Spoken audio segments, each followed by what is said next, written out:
puasa Ramadan ini seorang hamba itu menjadi hamba yang takut kepada Allah. Orang yang takut itu bagaimana tuh Mbak? Orang yang takut itu dia akan hati-hati.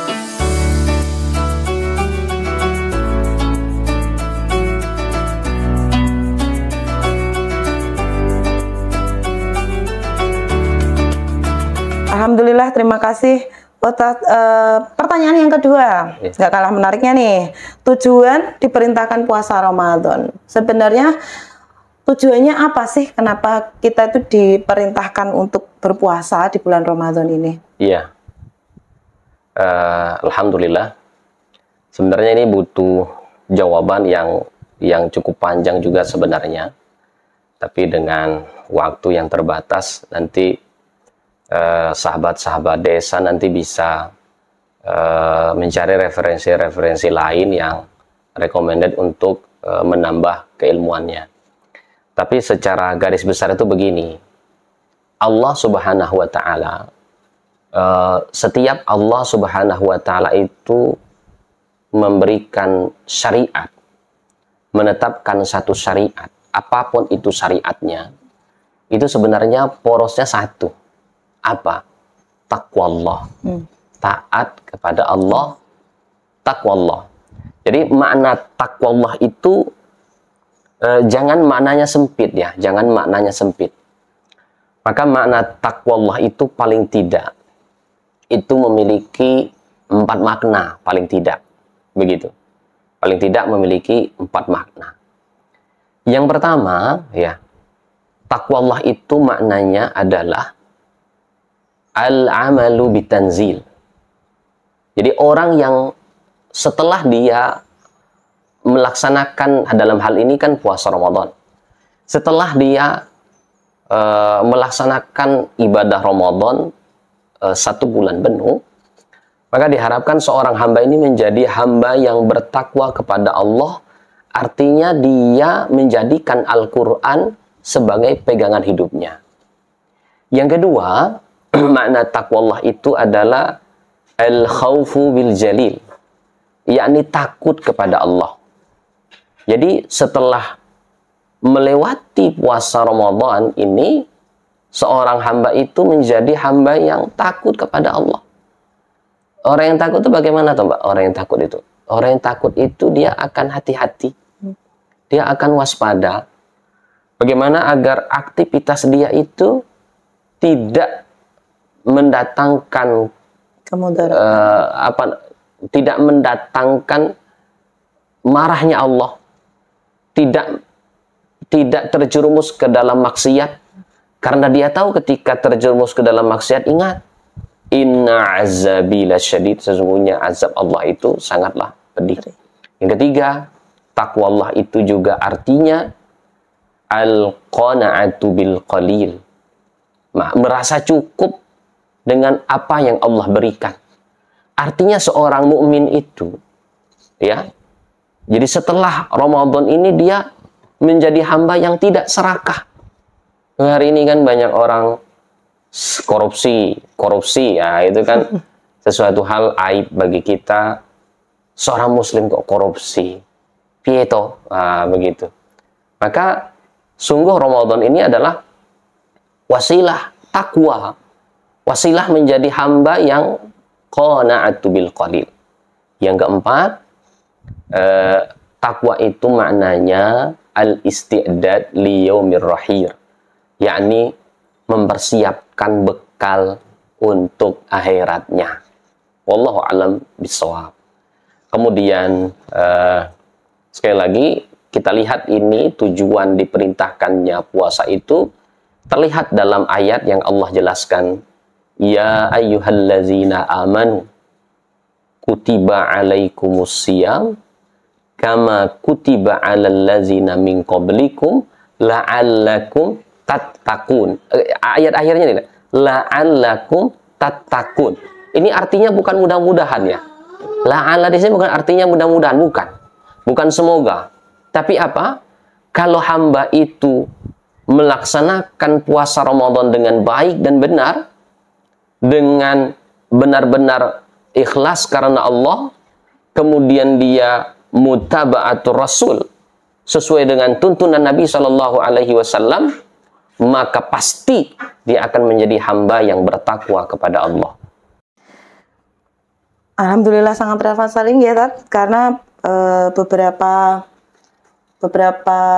waktu yang lalu memang inilah jawaban yang diinginkan, beberapa makna tentang takwa.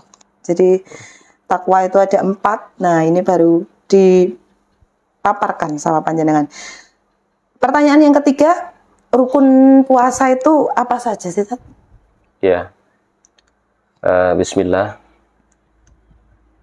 Rukun puasa itu menurut para ulama itu sederhana saja sebenarnya. Yakni seseorang itu, seorang hamba itu menahan diri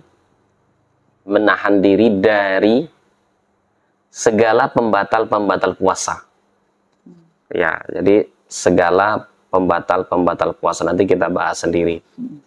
Dari tentu makan minum, kemudian yang membatalkan. Ya, yang membatalkan makan minum, kemudian hubungan suami istri dan lainnya begitu.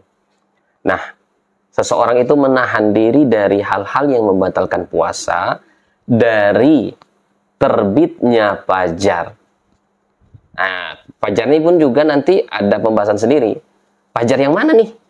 Yakni fajar sodik, bukan fajar kadzib, karena fajar ada 2 begitu. Jadi yang benar adalah mulai terbitnya fajar sodik hingga terbenamnya matahari. Artinya mulai masuknya waktu sholat maghrib begitu. Waktu sholat maghrib kan kalau hari ini kan enak, sudah ada jamnya. Tapi kalau kita lihat dengan penglihatan mata, itu terlihat dari sudah masuknya, terlihatnya awan merah di sebelah barat. Nah, itu merupakan tanda-tanda dari masuknya sholat maghrib. Tapi untuk lebih amannya tentu nanti kalau kita masuk pada fikih untuk berbuka puasa, sesuai dengan azan, jadwal azan saja, insya Allah itu sudah lebih aman. Ada kisah menarik dan ini jadi pelajaran bagi kita. Ada ayat yang turun berkenaan dengan ini. Allah Subhanahu wa taala mengabarkan, wa kulu washrabu hatta yatabayyanal khaytil abyadu minal khaytil aswadi minal fajr. Coba nanti ayat itu dicek lagi. Ayat ini menjelaskan bahwasanya makan dan minumlah kalian, begitu. Maksudnya di malam Ramadan sampai jelas mana benang merah, mana benang putih, dan mana benang hitam. Ya, mana benang putih, mana benang hitam. Nanti kalau sudah jelas mana benang putih dan benang hitam, sudah jelas kelihatan, maka stop makannya.